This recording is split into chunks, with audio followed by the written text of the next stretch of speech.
वो अखिलेश यादव से भी जो बैर नहीं करना चाहते, फिर वो ओपी राजभर जिनकी पार्टी से विधायक है उनको भी जो है उनको जवाब देने का वक्त आ गया है। तो यहाँ स्थिति जो है वो अब्बास अंसारी ने कहीं, एक कहावत है कि आप इधर के रहे ना उधर के, क्या ये कहावत अब्बास अंसारी के लिए फिट बैठती है?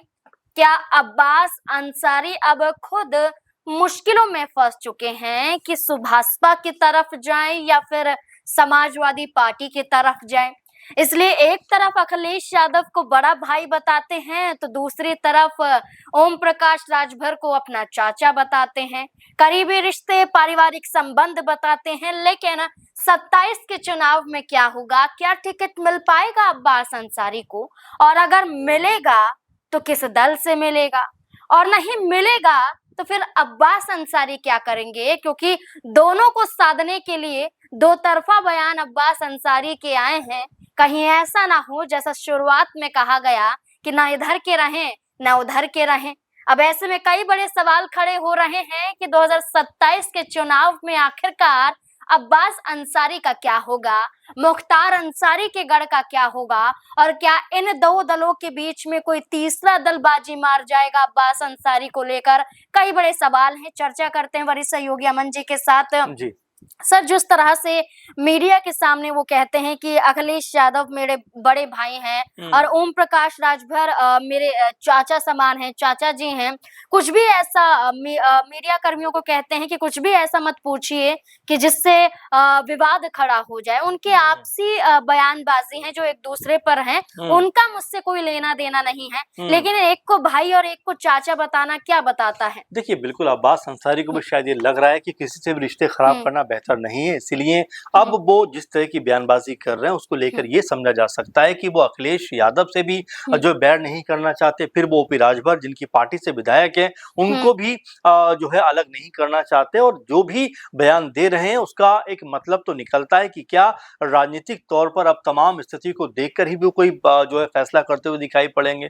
बीते दिनों देखा भी गया कि जो मऊ पहुंचते हैं तो सपा के दफ्तर में पहले चले जाते हैं, ओपी राजभर के बारे में कोई बात करते हुए नजर नहीं आते हैं। और उस वक्त ये भी कहा गया कि आजकल में ही हो सकता है अब्बास अंसारी सपा में शामिल हो जाए। सपा में शामिल नहीं होते, उसके बाद में एक मंच पर बैठे हुए देखे जाते हैं जहां पर अफजल अंसारी होते हैं, धर्मेंद्र यादव होते हैं, अब्बास अंसारी उनके साथ में बैठे हुए दिखाई पड़ते हैं। फिर एक जगह पर अखिलेश यादव को अखिलेश भैया कहते हुए दिखाई पड़ते हैं। अब जिस तरह का बयान आता है कि ओपी राजभर मेरे चाचा हैं तो अखिलेश यादव मेरे बड़े भाई हैं, तो स्थिति स्पष्ट दिखाई पड़ती है कि राजनीति को देखते हुए तमाम चीजों को साधना जरूरी हो जाता है, क्योंकि उनको पता है कि वो अगर अखिलेश यादव के साथ में अभी खुलकर खड़े हो जाएंगे तो कहीं ऐसा ना हो कि ओपी राजभर के साथ में अगर कोई संभावना हो तो उसके ऊपर पूर्ण जो है विराम लगता हुआ नजर ना आ जाए। इसीलिए अभी एक दरवाजा जो है वो ओपी राजभर के लिए भी खुला हुआ छोड़ना चाहते हैं। हालांकि ओपी राजभर भी उनको लेकर बयानबाजी करते रहे कि उनके रहने या ना रहने से सुबह सपा को कोई बहुत फर्क नहीं पड़ने वाला, क्योंकि जब उनकी विधायकी गई थी और उस वक्त जब उपचुनाव की चर्चा चली थी तब भी ओपी राजभर ने ये बात कही थी कि हो सकता है कि वो कोई और चेहरा यहाँ पर ढूंढते हुए दिखाई पड़े। तो बिल्कुल ये स्पष्ट है कि यहाँ पर स्थिति जो है वो अब्बास अंसारी भांप रहे हैं, लेकिन उनका रुझान जो है वो अभी भी सुबह सपा से ज्यादा सपा के लिए दिखाई पड़ता है। खुद अब्बास अंसारी ये कहते हैं कि एक वक्त पर ओम प्रकाश राजभर ने उनके पिता के लिए कहा था कि मुख्तार अंसारी गरीबों के मसीहा हैं और मुख्तार अंसारी जैसा कोई पैदा हो नहीं सकता है। ये बयान राजभर के थे और अब इसी अंसारी परिवार से किनारा कर रहे हैं। क्या वजह बीजेपी तो नहीं है कि बीजेपी जिस तरह से ऐलान करती है कि हम माफियाओं का साथ नहीं देते हैं, हम बाहुबलियों का साथ नहीं देते हैं, तो कहीं इस वजह से भी तो नहीं कर रहे हैं? देखिए बिल्कुल, और यहाँ पर जिस तरह के अब्बास अंसारी की राजनीति को हम देख रहे हैं तो बीते दिनों एक और बयान देते हुए नजर आए थे कि मेरी रगों में मेरे पिता मुख्तार अंसारी का खून दौड़ रहा है, मैं खून का एक एक कतरा बहा दूंगा, लेकिन आप लोगों के साथ में हमेशा खड़ा रहूंगा। इस तरह की बातें अब्बास अंसारी करते हुए दिखाई पड़े, यानी लोगों को जो है इमोशनली कनेक्ट करने का प्रयास उन्होंने किया। उन्होंने कहा कि 5 साल में से तो 4 साल में जेलों के चक्कर ही काटता रहा हूं, ऐसे में लगातार जिन लोगों ने परेशान किया है उनको जवाब देने का वक्त आ गया है। तो यहाँ स्थिति जो है वो अब्बास अंसारी ने कहीं ना कहीं अपने पक्ष में बनाने के लिए जो है बयानबाजी की है, लेकिन फिर भी सवाल ये उठता है कि जब उनका रुझान सपा की तरफ दिखाई पड़ता है और जो बात आपने भी कही कि अब्बास अंसारी को लेकर जिस तरह का नजरिया ओपी राजभर का अब दिखाई पड़ता है, तो ऐसा लगता है कि वो भी शायद ये चाहते हैं कि अब्बास अंसारी उनके साथ ना चलें तो बेहतर ही होगा, क्योंकि उनकी बयानबाजी दिखाई पड़ी थी जहां पर ऐसा लगा कि खुद वो अब्बास अंसारी से किनारा करना चाहते हैं, क्योंकि उनके रहने या ना रहने से सुबह सपा को कोई बड़ा झटका नहीं लगेगा। इस तरह की चीजों की तरफ इशारा करते हुए नजर आए थे। लेकिन अब जब ओपी राजभर को चाचा कहते हुए नजर आते हैं, जब ओपी राजभर का सम्मान करते हुए नजर आते हैं और ये कहते हुए नजर आते हैं कि अखिलेश यादव ओपी राजभर में अगर कोई बयानबाजी हो भी रही है तो ये बड़ों का मामला है, मेरा इसमें कोई भी लेना देना नहीं है, हम तो छोटे हैं, हमारा इस मामले में बयानबाजी करना, कोई भी बात बोलना ठीक नहीं रहेगा। तो उन्होंने अब बीच का रास्ता इख्तियार किया है। उनको भी पता है कि देखिए राजनीतिक तौर पर किसी से बैर या दुश्मनी मोल लेना अभी ठीक नहीं होगा। अच्छा सर, इस बीच में एक और सवाल है। सवाल ये है कि क्या अखिलेश यादव सही करेंगे अगर अब्बास अंसारी उनके पास आ जाएं, या जिस तरह से आजम खान उनकी पार्टी का हिस्सा हैं और जिस तरह से उनकी जौहर यूनिवर्सिटी पर, जौहर ट्रस्ट पर, उनके परिवार पर जिस तरह से पुलिस का शिकंजा देखा गया, और खुद योगी आदित्यनाथ मंच से आजम खान पर बोलते हुए नजर आते हैं और क्या कुछ नहीं कहते हैं जौहर यूनिवर्सिटी को लेकर, उनसे जुड़े लोगों को लेकर। अब योगी आदित्यनाथ बयान देते हैं कि ऐसे लोगों को वो गृह मंत्री बनाने की बात करते हैं जिनका नाता किन किन से रहा है। अब आजम खान सपा के लिए एक मुश्किल तो खड़ी कर रहे हैं, लेकिन एक मुस्लिम चेहरा भी है जो फैक्टर साबित कर सकते हैं।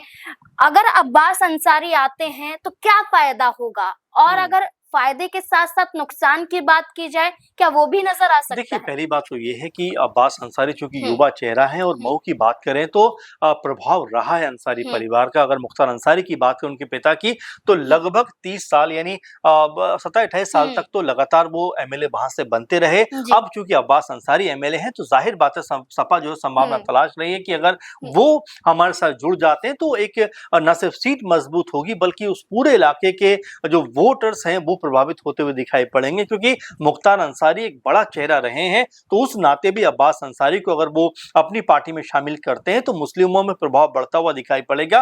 दूसरी बात की आजम खान की आप बात करें कि आजम खान फिलहाल तो जेल के अंदर बंद है, और जेल के अंदर अगर वो बंद है तो एक बड़ी उम्मीद सपा को करना मेरे ख्याल से उतनी ज्यादा उनको भी उम्मीद नहीं होगी इस बात की कि अगर आजम खान को लेकर हम कोई बड़ी रणनीति बनाए तो उसका कोई बहुत ज्यादा फायदा यहाँ पर होता हुआ दिखाई पड़ेगा। इसीलिए अब वो नए नए चेहरों को तलाशते हुए दिखाई पड़ रहे हैं। और अखिलेश यादव क्योंकि राजनीतिक तौर पर अब वो काफी परिपक्व भी हैं, उत्तर प्रदेश को अच्छे समझते हैं, 19-20% की मुस्लिम आबादी है, और अगर उसको वो साधने में कामयाब हो पाए तो राजनीतिक तौर पर एक बड़ा बदलाव यहाँ पर देखने को मिल सकता है। और इसीलिए अब्बास अंसारी को लेकर संभावनाएं बन रही हैं कि वो हो सकता है कुछ दिनों के बाद या कभी भी इस बीच में सपा के अंदर शामिल हो सकते हैं। और अगर सपा के अंदर शामिल होते हैं तो पूर्वांचल में एक बड़ा झटका कहीं ना कहीं बीजेपी को इसलिए लगेगा क्योंकि ओपी राजभर जो है, सुबह सपा जो है वो फिलहाल बीजेपी के साथ में, और अगर ओपी राजभर बीजेपी के साथ में उनका अगर कोई भी जो विधायक है अगर वो सपा में शामिल हो जाता है तो ये उनके लिए झटका साबित हो सकता है, और साथ में सपा की स्थिति पूर्वांचल में मजबूत होती हुई दिखाई पड़ सकती है। एक और सवाल है कि मुख्तार अंसारी ने जब अपने राजनीतिक करियर की शुरुआत की, या पहला चुनाव उन्होंने मऊ से लड़ा 1996 में, तब वो बहुजन समाज पार्टी में थे। और अफजाल अंसारी की बात करें जो उनके भाई हैं और अब्बास अंसारी के चाचा हैं, वो भी बहुजन समाजवादी पार्टी का हिस्सा रहे हैं। क्या हम दो पार्टियों का जिक्र कर रहे हैं, समाजवादी पार्टी देखने को मिला है। अब देखना होगा कि अब्बास अंसारी की जो नैया है वो पार कैसे हो पाती है। एक तरफ चाचा, एक तरफ भाई तो कह दिया गया है, लेकिन इस बीच में देखना होगा कि 27 के चुनाव में आखिरकार कौन सी पार्टी उन्हें टिकट दे पाती है। क्या अपने पिता के गढ़ यानी कि मऊ सीट को बचा पाते हैं या फिर नहीं? आपको क्या लगता है अब्बास अंसारी के इस बयान को लेकर? अपनी राय हमारे साथ जरूर साझा करें। धन्यवाद।